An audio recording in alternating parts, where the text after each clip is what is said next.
This hour of the Costa Report is brought to you by Dole Food Company, the world's leading producer and distributor of fresh fruits and vegetables. Welcome to the Costa Report. I'm Rebecca Costa, and thank you for joining me for another 2 hours of Straight Talk Radio. I want to take a moment to welcome members of our armed forces who are tuning in from remote locations, as well as listeners joining us on new radio affiliates in Washington, New Hampshire, Wisconsin, Florida, and California. In just a moment, Special Assistant to President Obama and former Ambassador to Russia, Mr. Michael McFaul, will be joining us to help us better understand why U.S. relations with Russia have taken a turn for the worse and what we might expect from Putin in the future. But before Mr. McFaul joins the program, as is my custom each week, let me tell you a little about his background. Michael Anthony McFaul was born in Glasgow, Montana, and grew up in Butte and Bozeman. He earned his undergraduate degree from Stanford University and did his postgraduate work at Oxford University. Despite offers from the Clinton administration, McFaul resisted entering politics. That is, until he accepted the position of Senior Director for Russian and Eurasian Affairs on the White House National Security Council staff. Then in 2011, McFaul was nominated and unanimously confirmed by the Senate as the United States Ambassador to Russia, a position he held until last year. Today, Mr. McFaul is a professor at Stanford University and fellow at the Hoover Institution and Freeman Spogli Institute. He is also a popular analyst for NBC and has a book out titled Russia's Unfinished Revolution, Political Change from Gorbachev to Putin. It's my pleasure to welcome to the program the man the New York Times calls one of the leading Russia experts in the United States, Mr. Michael McFaul. Thank you for joining us today, Mr. McFaul. Yeah, thanks for having me. Now, I thought perhaps a good place to start might be a disturbing story that broke last week that known Iranian terrorist leader Soleimani violated the United Nations travel ban and went to Russia to meet with the Russian defense minister and President Putin. Now, this bold move comes in the middle of the U.S. trying to work out a nuclear agreement with Iran. When you heard this news, what were your first thoughts? Well, to tell you honestly, my first thoughts were, is this some clever way of Mr. Putin trying to ruin the vote on the Iran deal here in the U.S. Congress? Because the timing was horrible. It broke UN sanctions, undermining, I think, people's confidence in the ability of the United Nations to execute on those sanctions. And if you think about it, that would be the perfect outcome for Mr. Putin, President Putin, because the Security Council has already been agreed to, more or less. The sanctions will be lifted. Whether we sign up to the agreement or not, the international community already has. And therefore, for a vote against the deal to happen in the U.S. Congress, that would undermine American leadership in the world, right? So that would be a twofer for Putin. He gets the lifting of the sanctions, but he also gets the weakening of the United States.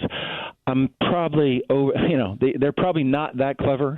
It's always easy to kind of assign very clever conspiratorial theories, but that was my first reaction, I got to tell you honestly. If you had to take a guess, do you think this was Soleimani's idea, or do you think this was an invitation by Putin?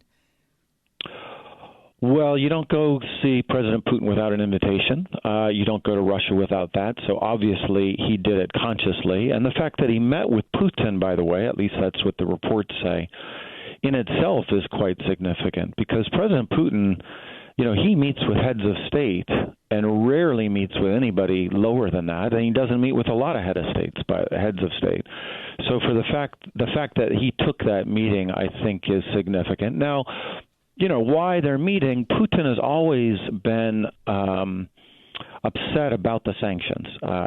When I was in government, I heard him personally talk about it, how he thought that was unfair to Russia. And, to be clear, he had a point because when the sanctions went in place, the UN sanctions back in 2010, UN Security Council Resolution 1929, for those that want to look it up,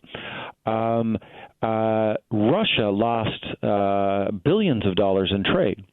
The United States lost nothing, right? We don't trade with Iran. We don't have economic relations. So the Russians, back when I was in the government, complained that all the cost was on them, little cost was on us. And Putin has made it very clear that he's eager to get back into that game, to get back into trading with Iran and ultimately trading weapons with Iran. Well, as you point out, there's no question that Iran and Russia have a common enemy that has devastated both economies by enforcing these sanctions. And many believe that this is what has forced Iran to the negotiating table, and it's also partially responsible for Russia's economy contracting nearly 5% in this last quarter. Now, you've made the point that Russia doesn't have the respect or friends that it once had, but shouldn't we be worried about a top military terrorist in Iran meeting with Putin and other Russian leaders and then flaunting and violating this UN travel ban publicly? Absolutely. No, I mean, there's no excuse for it. There should be an investigation. And I think it also, again, just speculating, I mean, Putin obviously wants to weaken us, and they're following the debate in Congress very closely. There's nothing more that they would rather see than for the President of the United States. Let's leave out Democrats and Republicans for a minute, but for the President of the United States to agree to an international agreement and then have his own country undermine it, that's perfect for the Russians. On the Iranian side, I think it's important for people to remember that there's an internal debate inside Iran about this deal as well. The conservatives, including Soleimani and the Quds Force folks and the IRGC, and those that used to back the former president of Iran, Ahmadinejad, they all have come out criticizing this agreement. They say all their red lines were passed, the negotiators caved, Secretary Kerry was really clever. This should sound familiar, right? And they want to reject the deal. So, and that group within Iran is not eager to see this deal go through. So one could speculate that might be part of the motivation for challenging the regime, the sanctions regime, in the way that they did. And we also have Putin reaching out to Syria. Yes, when I was in the government, I spent many years, frankly, tragic years, sitting in meetings with senior Russian government officials, trying to come to some agreement about how the international community, and especially the UN Security Council, could take action to help end that civil war. And the Kremlin's view, and Putin's view in particular, was always Assad's a modernizer. Assad is the best hope that they have. And if he falls, everything will break loose and the radicals will come to power. Now, when he said that, 3 or 4 years ago, our argument back, the Obama administration's argument back, was right now things are relatively peaceful.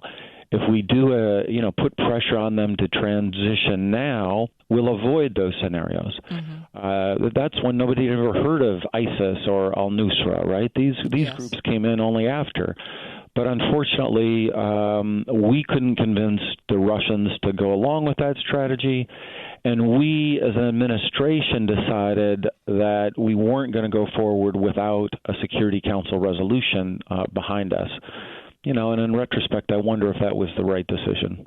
Well, I think you make a good point. I think in retrospect, most of us feel that that probably wasn't the right decision. But again, as you point out, we didn't know about ISIS, and we didn't really have the intelligence that we needed. As we don't in many instances, you have to make a timely decision, and you don't always have all the data that you need. We have to take our first break, but stay right where you are. When we come back, we're going to find out how we went from the end of the Cold War to Russia's removal from the G8. You're listening to the Costa Report.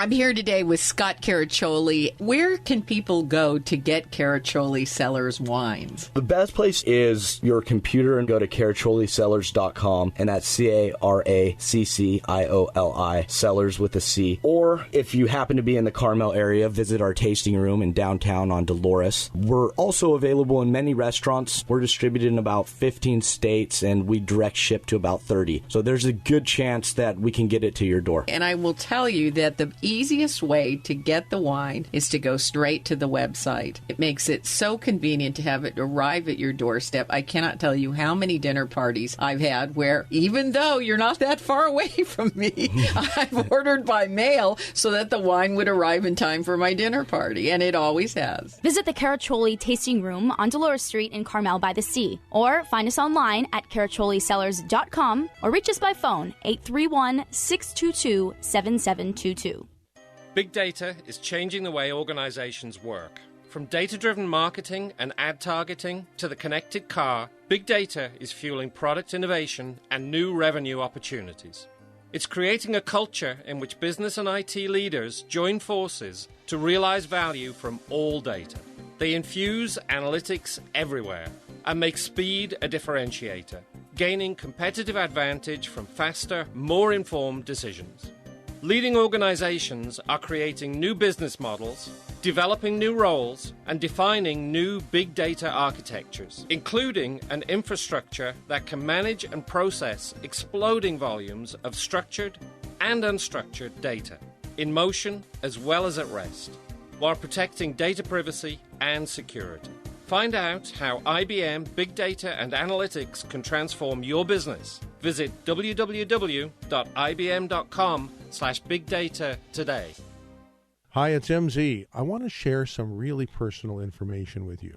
It's a fact that as we age, it becomes more challenging to do certain things that used to be much easier for us to do when we were younger. I'm 63 now, and I can't hop across the beach rocks that I used to do with ease 20 years ago. It's clear to me that at some point in the future, I will probably need help doing things I do with ease by myself today. My wonderful mom, Kay, is at that point now. At 30-plus years older than me, Kay is still able to give great motherly advice, just as always, and voice excellent radio spots. But she now needs some assistance doing things around the house and keeping her mind and body engaged. Thank God for Jackie Tucker and her wonderful staff at Care from the Heart in-home services here in Santa Cruz, in business for the past 18 years. Entrusting a loved one to the care of someone outside the family can certainly be a stressful experience. Not with Care from the Heart. Every associate is competent, professional, and sensitive as can be. What sets them apart is the prompt response when care is needed. If you or a loved one needs help, a little or a lot, at home or in an assisted living facility, I strongly recommend Care from the Heart in-home services. Call 476-8316 or online at carefromtheheart.net. Call 476-8316 or carefromtheheart.net. Please tell them MZ sent you. Care from the Heart in-home service will serve your loved one with dignity and respect. Michael Olson's third law of the food chain: cheap food isn't. They make food cheap by taking the food out of it and by making taxpayers subsidize its costs. Thus, the cheap food they promise is really the expensive food they deliver. To find true value, tune in KSCO Saturday at 9 a.m. as the Food Chain Radio Show tracks down the real deal of food. If you have a comment about the third law of the food chain, tell me, Michael Olson, all about it at metrofarm.com. Now, see you all on KSCO Saturday 9 a.m. for some What's Eating What Radio on the food chain. What day was that?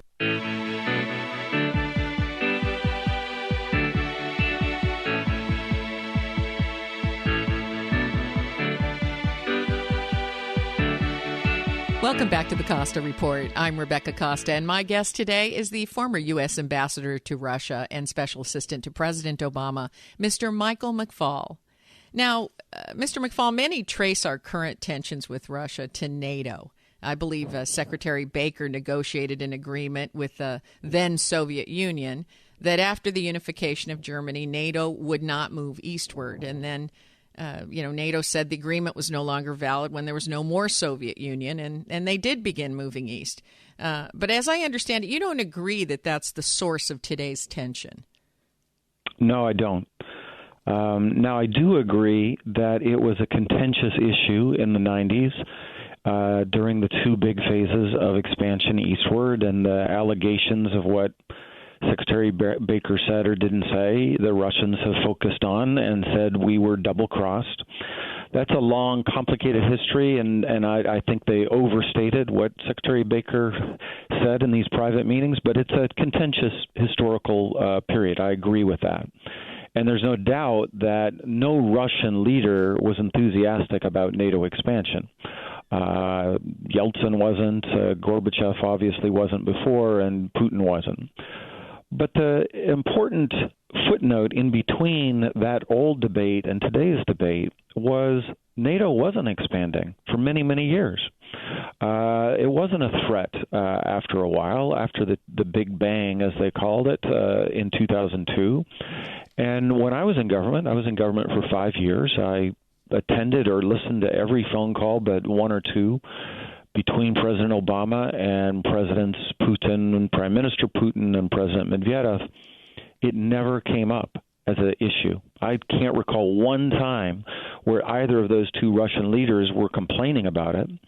On the contrary, before I came into government with the Obama administration, the alliance had agreed that they didn't want to expand NATO to Ukraine and Georgia in particular. Those were at this very famous NATO summit in Bucharest in 2008. That's what the divisions were about, and the alliance decided not to do that, and we didn't change that for maybe we should have in retrospect, but that was not an option because the alliance didn't support that. And interestingly, NATO and Russia during this period, 2009, 2010, called the reset, they were cooperating with NATO. Yes. In fact, Medvedev showed up to the Lisbon summit. The NATO summit, heads of state, president of Russia was there. I was there with him. I saw him. I was part of our delegation. And he said, this is a historic moment. We've put these differences behind us. We've turned a chapter. We can cooperate. So you need to explain that period of cooperation as well as the current period of confrontation, and the same, in the language of political science, the same independent variable from the past, NATO expansion, can't explain those two very different periods in history. Well, then let me ask you a loaded question. At that moment in time, when there was cooperation, why didn't NATO seize the opportunity to invite Russia to join? Well, you're right. That's a loaded question. It is a loaded question, but I gotta ask it. There was a moment there where, because Putin has said the West can't have it both ways. On the one hand, claim the Cold War is over and welcome Russia to the world of free global commerce, and yet on the other hand, NATO's going to guard, all the other countries, the European countries, from Russia. Which is it? I mean, you're sleeping at night with a gun under your pillow. Which is it? Well, my own personal view, and in fact I wrote this, 3 or 4 times in the 90s, is that the only kind of principled policy with respect to NATO expansion is to keep the door open for all European countries that meet the criteria of the alliance. And so I wrote that if Latvia, why not Russia, right? And does Russia meet the criteria of the alliance? Well, not right now. It doesn't. No, but I mean, I'm going back to the restart. Well, that would have, and even earlier, I would say. I think we missed the opportunity to build a closer relationship between the alliance and Russia. I mean, the Clinton administration did create something called the NATO-Russia Council, the NRC, to try to build cooperation. But, when Russia was moving in a more democratic direction back in the 90s, and this issue and many others, by the way, I would say we did miss an opportunity to kind of bring them in. And now it's become kind of a self-fulfilling prophecy in terms of the debate, because those that were against having Russia join, they say, well, look at Russia now. Russia is aggressive in Eastern Europe. It was very wise to expand NATO to prevent them from going into Estonia. And I agree with that, by the way. I think that's important to realize. But that's today. We missed an opportunity from a couple decades ago. I think we missed an opportunity also. And I also think that would likely have avoided the situation in Crimea and the Ukraine. Correct. I agree. Yeah, because as you point out, and I have this feeling, I'm nowhere the historian that you are, but as you point out, it feels a little bit like this Secretary Baker promise that was or was not made about NATO not moving eastward. It seems to be a recent story, almost a retrofitting or revisionist history in action. That's right. And that happens a lot, by the way, in moments of confrontation. People are living quietly together. I'm thinking of eastern Ukraine right now, right? For decades, there was no conflict between Ukrainians and Russians. Then some more immediate, proximate set of events happen, and suddenly we're going back centuries to talk about how they've always been at odds with each other. And that's just not true. And here it wasn't true either. Just, literally just 3 or 4 years ago, there was lots of cooperation between Russia and the United States.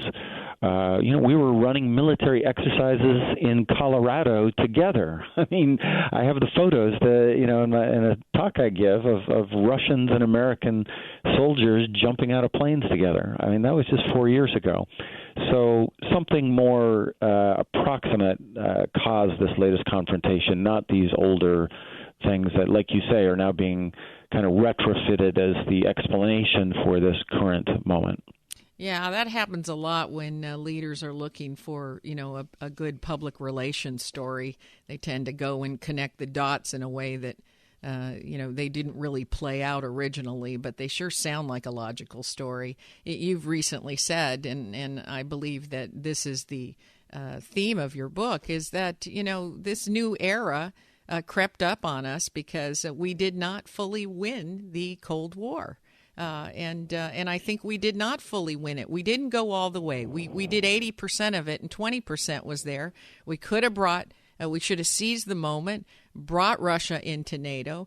And there's only one other thing I can say to that. Thank goodness, I think, as I understand it, the Ukraine applied to be part of NATO like 2 or 3 times and was turned down. Thank goodness they weren't admitted. We'd have a lot of trouble on our hands right now. A lot more trouble. That's right. Now, we have to take another short break, and when we come back, we're going to find out why the loss of U.S. moral authority abroad may be paving the way for Russia to push forward. You're listening to the Costa Report.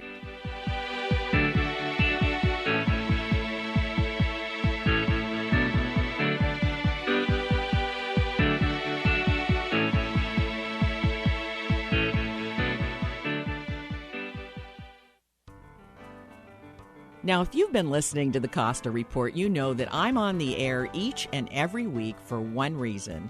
It's become very difficult to separate fact from unproven beliefs. And the media, who we used to be able to rely on to tell us the difference, has become one of the worst offenders of all when it comes to making a distinction. But in addition to being on the air, I've written a book which explains why losing a grip on the facts is so dangerous. It eventually culminates in irrational public policy, something many of us worry about today. So I'm urging you to go to RebeccaCosta.com and get your copy of The Watchman's Rattle, an eye-opening book which after the first few chapters you'll be telling all your friends about. That's The Watchman's Rattle at RebeccaCosta.com. Do it now, RebeccaCosta.com, and remember, The Watchman's Rattle. It's time for some fun in Scotts Valley. Hello, I'm Danny Reber, Executive Director of the Scotts Valley Chamber of Commerce. The Scotts Valley Chamber of Commerce presents the 16th Annual Art, Wine, and Beer Festival, August 15th and 16th at Sky Park in Scotts Valley. This year's festival has been totally revamped, rebranded, and expanded. It will include 18 wineries, delicious food, microbreweries, over 100 artists, live music and entertainment, a family fun zone, and as always, admission is totally free. It's time for some fun in Scotts Valley. Hi, registered pharmacist Ben Fuchs here. I've been studying healthy bodies for 35 years, and what I've got to tell you may shock and surprise you, but if you listen up, it may change your life. The human brain is a gooey jelly 4-pound mass that's responsible for how we process and perceive everything in the universe, and it's nearly 60% fat. And over the past several decades, we've learned that a type of fat called fatty acids are among the most crucial molecules that determine the brain's health and coherent functioning and its integrity and ability to do its business of navigating and creating the world and its body and habits. A couple of these fatty acids, called essential, are required for maintenance of optimal health, but they can't be synthesized by the body and must be obtained from dietary and supplemental sources. Developing brains are especially dependent on them, and babies who get their essential fats, which are found abundantly in breast milk, are known to have improved mental development and visual acuity. And the benefits of these essential fats are not restricted to infants. According to the Psychiatric Times, depressed adults who ingest essential fatty acids may notice mood elevation and an improvement in emotional symptoms. And an online article in the prestigious journal Neurology concluded that EFA intake by older adults is associated with a reduced risk of Alzheimer's disease and slower cognitive decline. Because essential fatty acids in foods are unstable and break down rapidly, the best way to get your daily dose is by using a good nutritional supplement. Fish and shellfish or flax are the best sources of omega-3s, and evening primrose or borage oils for omega-6s. And the award for best all-around EFA-rich nutritional oil goes to hemp seed oil, which contains a perfect balance of omega-3s to 6s. Pharmacist Ben here, urging you to go to kscohealth.com to order Beyond Tangy Tangerine, the Healthy Start Pack, and other nutritional supplements that I personally use and recommend. You can purchase these premium quality products at wholesale prices online at kscohealth.com. That's kscohealth.com. I'm the pharmacist that believes that staying healthy and strong is not only about medicine, it's about giving your body the raw materials it needs to do its work. Go to kscohealth.com. Make sure you check out the cool videos, too, at kscohealth.com. That's kscohealth.com. This Sunday at 8 a.m. on AM 1080 KSCO, join Ken Michaels for America's top financial advice show, Mortgage Makeovers. Ken is the #1 expert in mortgage lending, real estate, debt settlement, loan modifications, and credit repair. Mortgage Makeovers is brought to you by Onyx Lending, creating a totally stress-free loan experience. Contact Onyx at 844-GO-TO-ONYX or at onyxlending.com. Don't miss Mortgage Makeovers this Sunday morning at 8 a.m. right here on AM 1080 KSCO.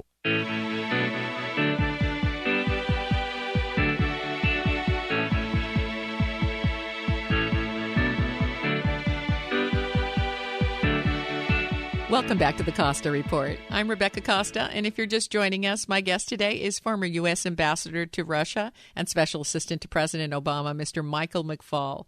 Just before the break, I mentioned that you pointed out that the U.S. has lost some of its moral authority abroad. In many ways, as we pull back, we create the opportunity for countries like Russia to push forward. So what's Putin's end game, and how do we get this relationship back on track? I mean, what can we do?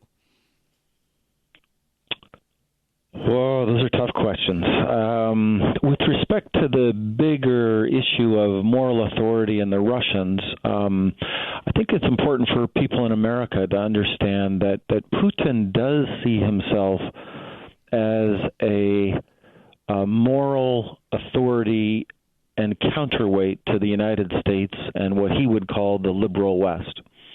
This is not just about geopolitics. This is not just some risk game, that he's playing in Eastern Europe of taking this country and that country. He believes that the West is decadent, that the West has become too liberal, and that it is against Russian values. That's his view. And therefore, he is going to be the one to counter the influences of liberal values around the world. That's his view. And he has spent time working with allies, including in Europe, including in the United States, to try to cultivate this conservative alliance. And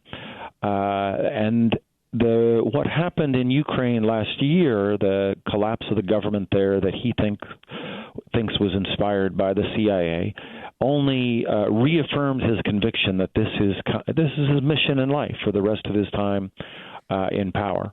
And our failure to understand that, I think, gets in the way of us engaging with him in an effective way. With respect to your second question, I don't have a good answer, to be honest. I think we can manage our differences. Maybe we'll be able to come to some resolution, in eastern Ukraine. But I'm not optimistic about another reset or another kind of détente with Russia anytime soon.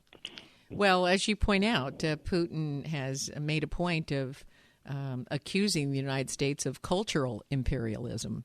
Yep. And in fact, there are many enemies in the Middle East that would agree with that. That's right. You're exactly right. In the Middle East, some in China. There's some parties in Europe, more extremist right-wing parties that really admire Putin. And he's trying to cultivate that alliance. Now, it's also important to understand, at the same time, and using different people and different arguments, he also has been cultivating for years, this is a legacy of the Soviet era, the anti-imperial leftist alliance, right? So just as he has these relationships with right-wing parties in Europe, he also is trying to maintain close relationship with Venezuela and Cuba and, in Latin America and Africa, talking about American imperialism. It's a kind of funky coalition if you think about it. Yeah, it is. Now, you've suggested that Putin trusts the Chancellor of Germany, Angela Merkel, and she may be key to restoring relations with Russia. Can you help us understand why? What can Merkel do that, say, Obama and Kerry can't? Well, the first thing is that the economic relationship between Germany and Russia is much more important, multiples of the Russia-American economic relationship. Now, when I was in the government, we were trying to change that. We had a very conscious strategy to try to increase trade and investment between the United States and Russia, and we were moving in the right direction until 2012, but then it's stalled out, and now with sanctions, it's really stalled out. So from a very practical perspective, Putin needs to care about that relationship with Germany more than us. Second, she's been on the stage for a long time with Putin. They've met each other, probably dozens of times now, in Europe, in Russia, around the world. She comes from a post-communist country. She understands those systems. Putin used to work in her country, in East Germany, as a KGB official, so he understands not only the language German, but he also understands the country. And she speaks Russian, by the way, so that's pretty interesting, right? Both of them speak each other's language. Mm-hmm. And therefore, I think she has a pretty... she's very pragmatic in the way that she deals with Putin and Russia generally, and she's probably our best interlocutor, if you will, from the West right now with him. Mm-hmm. And yet that's highly strained. I want to be clear. She's the best, but even that relationship is very strained right now, and the Chancellor supports sanctions. The Chancellor, Merkel, has made it clear that what Putin did in Ukraine is unacceptable. You just can't annex territory, right? That's a concept from the past that we have no interest in trying to resurrect or make legitimate again. And we now see some maneuvers in Georgia. Yeah, Georgia is very scary. I think, with everybody focused on Ukraine, there hasn't been as much focus there. And, reports say that they're talking about annexation of at least one of those two enclaves, South Ossetia, and even expanding the border. So it's a tense time in the Caucasus as well. Yeah, absolutely. Now, you've made the point that the Russian people who are feeling the brunt of these sanctions are not necessarily all in lockstep with Putin. A few months ago, I was speaking with Vladimir Posner from Russia, and he said that during the Cold War, the Russian people had very little animosity toward America. In fact, everything from America was hip and cool, their music, clothing, so on and so forth. But he says that today there's a growing anger and a hatred toward America from the Russian people themselves, not just the leaders, and that this makes the current tensions very different from the Cold War. Do you agree with that? I do, in part, not fully. So I think Vladimir Posner is right about the communist era, the Soviet era, that things Western were hip and cool. I lived there in the Soviet Union a few times when I was a student, and just being American made me cool, and having, American goods, a Led Zeppelin cassette, not American, that's British, but a Led Zeppelin cassette was a really popular thing to have back then. Or the Doors. The Doors were very popular back then, too. And that kind of admiration for all things American does feel different to me, right? Now, in part, it's because they have more exposure to the United States. We were kind of this idealistic model because they didn't know everything, and now they know more. They travel here. It's not such a abstraction. They just have more information. But having said that, I also am impressed by, at least in the larger cities, educated people, middle-class people in Russia. When I was ambassador, despite the current tensions, those people just want to live normal lives. They want to travel to the West. They want to buy iPhones. They don't want to buy Russian cell phones. They want to work in a place that has incentives for them to do better if they work harder. In other words, there's actually quite a few people that live in what we would describe as Western values, and maybe they don't admire the United States as much as 30 years ago, but they don't want to go back to the past, and they don't want to be cut off from the outside world. And those isolationist tendencies that you see Putin now enforcing, I think over time people are going to get tired of that. They were just in the press recently. They just, bulldozed, I don't know, I don't even know the number, but lots of food from the West. People don't like seeing food being burned when it could be fed to their people. Well, in particular, when many of them are suffering from these economic sanctions. As I said earlier, the economy of Russia contracted 5% in the last quarter. That's really got to be hurting the person on the street. We have to take our final break. We'll be back after these messages from our sponsors. You're listening to the Costa Report.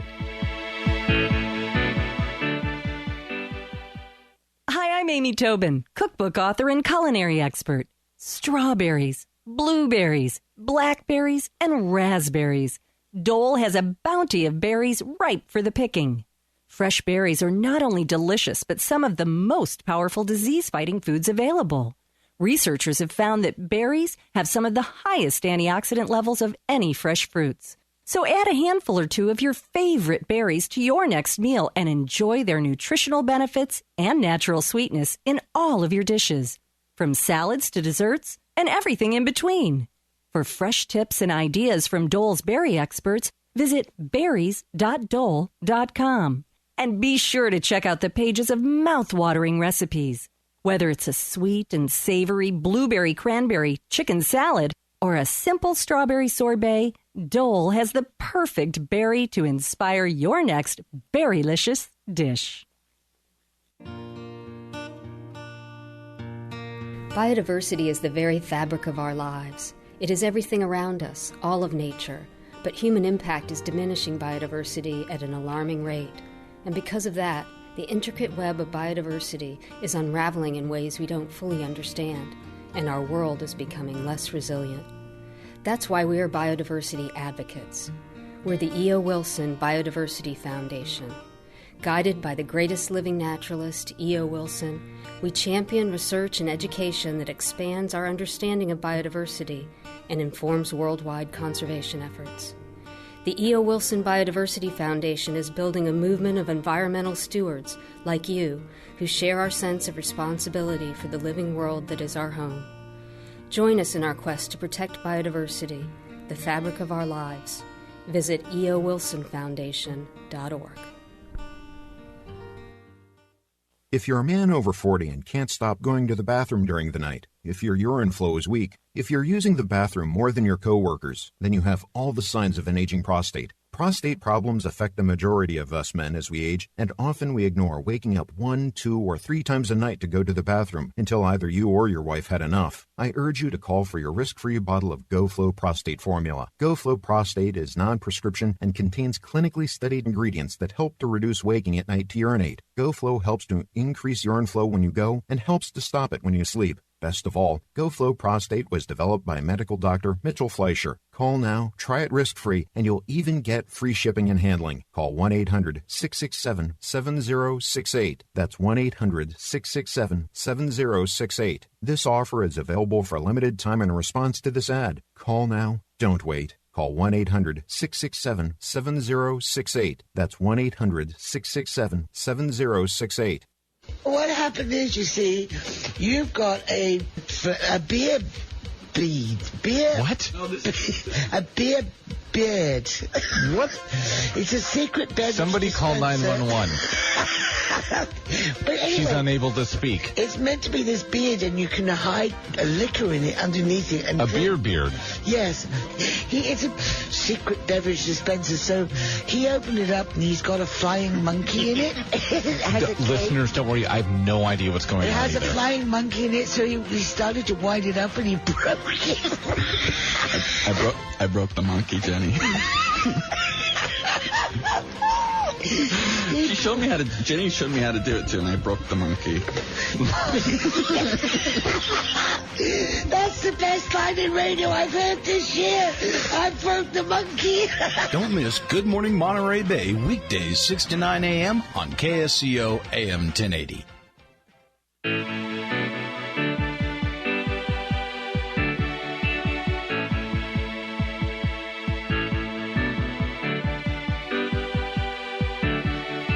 Welcome back to the Costa Report. I'm Rebecca Costa, and my guest today is Mr. Michael McFaul.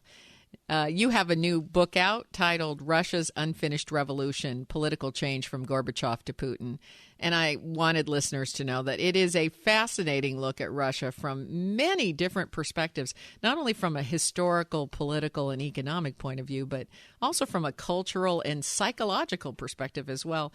What I enjoyed so much is how you connected all these dots, because as a sociobiologist who looks at the evolutionary basis of public policy, I can really appreciate how complicated the truth really is. So in the time that's remaining, let's talk about the role that social science plays in foreign policy, because you looked at it from so many different perspectives, which I just kind of like to get into your head and understand how you approached this book. Well, the biggest thing I would say, the book's a little old by now because I was in the government and didn't get a chance to write. But now I'm writing again. In fact, I have a new book coming out next year, and hopefully we can get together again and we'll talk about it. But I'd love to do that. I'll let you know when it's finally done. I would say a bigger point, though, that you just provoked, which is something I noticed in the government and I worry about now is the lack of attention that our country has had towards training people to learn about the outside world. We're just, when I worked at the National Security Council, I dealt with Russia, but also other issues, and I was just struck by the lack of expertise we have on the Middle East, on Russia. When the Arab Spring was happening and I was at the White House, we did not have people with deep cultural knowledge of Tunisia or Syria or Yemen. We had some. I don't want to make a giant generalization, but I think after the end of the Cold War, there was a sense in our country that we didn't really need to know about these things, right? History was on our side. Everybody was going to become like us, and that proved not to be true. And we haven't devoted the resources to strengthening our social sciences and our humanities too, by the way, it's both, to understand places like Russia. And I fear that I saw it often. I just saw misunderstanding based on, conflict based on misperceptions. Now, Russia has a much bigger problem. They really didn't invest in their social sciences after the collapse of their country. And I would be hard-pressed to name 3 specialists on the United States, right? Russians. That's bad. That means that Putin's not getting very good information about us. That means that there's not a very sophisticated debate about the United States in Russia. And in the long term, that hurts our bilateral relationship. And it's especially striking to me because I just spent a month in China at Stanford Center there, And I was amazed at the resources that they are devoting to these very issues. I went to one center, a government-sponsored, supported center. They have 100 researchers on Russia. 100. There is no place in the country here in the United States that we have 5 researchers are in Russia, let alone 100. And most certainly but we have you. But I'm one person. We have you against those. Hey, we're pitting you, our best and brightest, against those 100. But even here, if I can be self-confessional, here, I teach at Stanford University. It's a pretty good university. And yet we're not training people to be specialists in Russia and the Middle East and China and in the ways that we should. So I think it's a challenge to our country to understand this is not just kind of, the government, the federal government has cut research money for these kinds of things. People say we don't need to be doing this kind of research. And I think that's a very short-term perspective that could hurt our long-term national interests. Well, it is hurting our long-term national interests and certainly hurting our foreign policy. You can't have foreign policy without understanding foreign culture and history. There's a sort of I don't know, whenever I'm in Washington, D.C., I just have this feeling that people don't know the histories of the countries they're dealing with.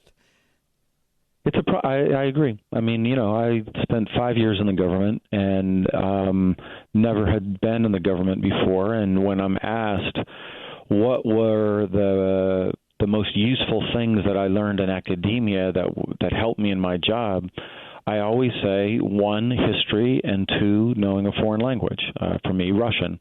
And those were really valuable tools to me that are underappreciated both in the academy and in Washington. Absolutely. And then I just add one more to that, and that is, hey, live abroad for a little while. Anywhere. Just, step outside of the country and live overseas for just a short while, and you really do get a different perspective. Now, before we run out of time, do you have a website where people can get more information about your writing and your activities? Yeah, I mean, you just Google my name, and I have a dozen websites all over the place, or Google the Freeman Spogli Institute, FSI. If you just Google FSI, I'll pop up, and you can find all my writings, all my interviews, all my book links. Or follow me on Twitter, at McFaul. I got onto Twitter because I was told to when I was ambassador. I'd never seen Twitter before then. I saw you on Twitter, by the way. And it's become for me a way to keep connected to people in Russia and kind of keep a virtual debate about U.S.-Russian relations going. So absolutely, if you're interested in that, follow me at McFaul. We live in a Twitter world, and some of us, based on age, had to get drugged into that world. But I'll tell you, we're on Twitter constantly as well. Well, that is all the time that we have left. But before we say goodbye, I do want to take this opportunity to thank you for your service to our country. Thank you, Mr. McFaul. Thank you, and thanks for having me. If your station is leaving us after this first hour and you have a question or a comment to make about our interview with Michael McFaul today, you can email me at RebeccaCosta.com or drop me a note on Facebook, Twitter. Yes, we're on Twitter, LinkedIn. And if you missed the full interview with McFaul or any of our other previous guests, remember you can download any episode of the Costa Report from our website, Apple, iTunes, Podbean, and our dedicated YouTube channel. Our team's done a wonderful job of keeping 5 years of interviews with some of the most memorable people in the world online. So when you get to the Costa Report webpage, just scroll down and pick a guest who you might suspect the media has interpreted on your behalf and listen to what they have to say firsthand. Why not? Once you hear it from the horse's mouth, you might be surprised.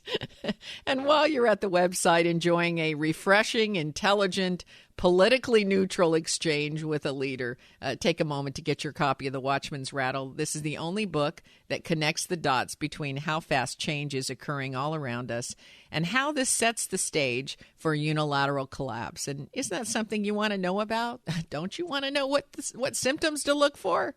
According to Eric Schmidt, the CEO of Google, we're producing as much data every 2 days as we did between the dawn of humankind in 2004. So just imagine for a moment the minuscule subset of available information on which we're basing important decisions. So is it any wonder that public policy is becoming irrational and leaders are continuously reversing themselves when they discover new data? So if you want to know what 3 stages to look for prior to the collapse of any civilization or government, grab your copy of The Watchman's Rattle. Just go to RebeccaCosta.com, click on the buy button, and it'll take you straight over to a page where you can request a custom dedication, an autograph, and while you're there, hey, pick up a copy for a friend, because 100%, not 90 or 99%, 100% of what's earned from book sales goes toward keeping interviews like the one you heard today on the air 52 weeks a year. The Costa Report is completely self-funding, the way media should be. And this is what allows us to do the kind of unbiased, in-depth reporting that you used to expect from the mainstream media, but which business interests have clearly taken over. So if you liked what you heard today, you feel like we provide a good public service to you every week, then do your part. Keep independent, politically agnostic journalism alive. Get your copy of The Watchman's Rattle. Go to RebeccaCosta, that's my name, .com. Do it now. You'll be glad you did. Now, speaking of excellent journalism, my guest this next week, is one of our nation's most acclaimed legal scholars and experts on the Middle East, Mr. Alan Dershowitz. Will be here to lay out the case for and against a nuclear agreement with Iran. Don't miss Alan Dershowitz next week on the only weekly news program that puts policy ahead of politics. Now stay tuned for a second hour of Straight Talk Radio. You're listening to the Costa Report.